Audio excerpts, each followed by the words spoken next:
Hello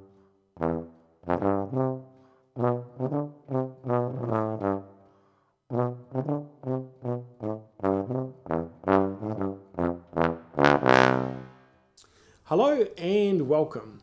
This is probably the most exciting Christmas present I have ever received. It is called a Cimbasso, and it was very kindly sent to me by a fellow named Tom in Alabama, to whom I am so incredibly grateful. The Cimbasso is quite an unusual instrument, and we don't see them really too often, which is probably readily explained when you consider how unwieldy and unusual these things are, how big they are, how impractical they are, and how massive the case is. However, they are also one of the most exciting and fun and enjoyable instruments to play in the right context. Now I'm going to split this into two videos. In this video I'm going to talk a little bit about the Cimbasso generally, and then in the second video I'm going to dive a little bit more into this specific instrument. In the 1800s, brass instruments hadn't really become standardized to the extent that they are now.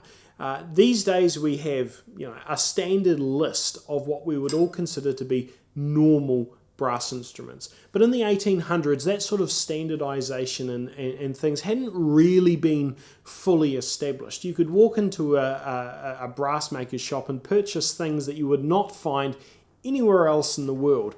And we still see some extant examples in musical instrument museums of the sort of things that people came up with.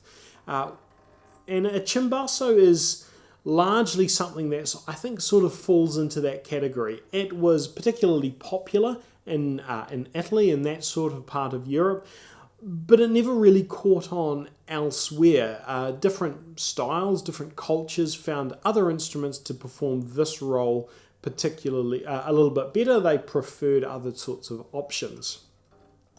We can see that with alto horns, mellophoniums and all those sort of things. There was a lot of things that played in the alto brass register that only lasted for a little time. Vocal horns, ballad horns, Antonio phones, all sorts of things like that, which never really caught on particularly much. Of course, copyright and trademarks and all those sorts of patents and things like that formed a part of that whole sort of issue, but yeah, there was not really a huge degree of standardization.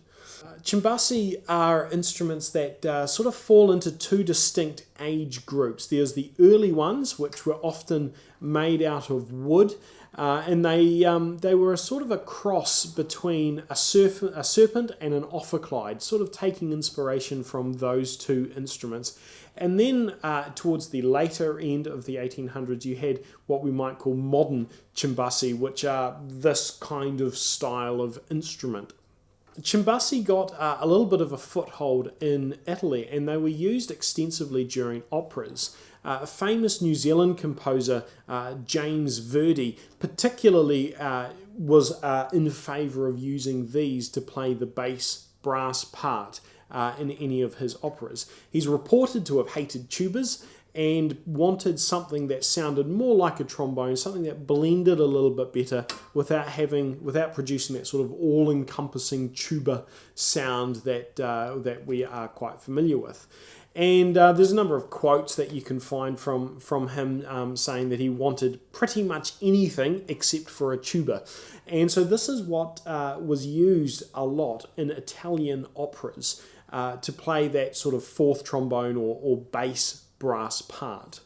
Cimbassi are typically in the key of F, although you can get them pretty much in any key that you can get a modern tuba. I've seen them in low B flat and C and F, and then you get this one, which is in the key of E flat. I chose this directly, specifically because I usually do most of my playing inside brass bands, and our tubas are in the key of B flat and E flat, so getting one in E flat just made more sense to me. I don't have any experience with playing cimbassi in the actual context with which they're designed for, in Italian operas, but I have played this in a couple of brass band contexts, And what I know from that brief experience is that, yeah, it doesn't provide the full foundation that you get from a couple of tubas.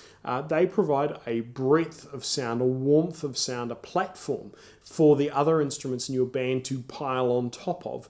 Whereas this, whilst it might produce the same pitch, it doesn't produce that breadth of sound. So if you're playing in an ensemble or in a band context, this is going to leave you wanting more in terms of a solidity of foundation. What it does do, though, is adds a hugely different tonal colour. If you imagine, perhaps a little bit morbidly for a moment, the bass section of a brass band can be a little bit like a sausage. You've got the tubas, and they provide all of the substance, they provide all of the raw sausage meat, and then you've got things like the bass trombone, the euphonium, and things like this, which provide that skin. They give shape, definition, clarity that you might not otherwise have if you had just tubas by themselves. Remember, the tone color of tuba of the tuba is something that is very wide, something that doesn't necessarily have a huge amount of clarity, diction, depending, of course, on how you play it. And complementing that with something like this that provides all of the clarity and all of the diction and all of the shape that you could want, I found that works really well together. I did a couple of Christmas carol gigs where I would have one or more people playing tuba next to me, and I'd have this. And this worked really well to complement the sound and the platform that you got from the tuba.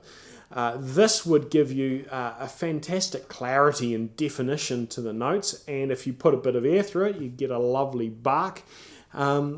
Whereas the tuba would do its job of providing that breadth and the foundation. Now, that wasn't the use case that was intended for the Cimbasso when the Cimbasso was created. It was intended to be a sort of fourth trombone part, or something that sort of blended with the trombones, having a reasonably similar sound to that without being deliberately having the qualities of a tuba. But still, I found this to be quite fun and quite useful in that brass band context. So that's the end of this video. Stay tuned for the next one where I talk a little bit more in depth about this specific instrument and what I've found with it. If you have any questions in particular, then please put them down in the comments section below, and me or one of the other chums will answer those for you. Thank you very much for watching.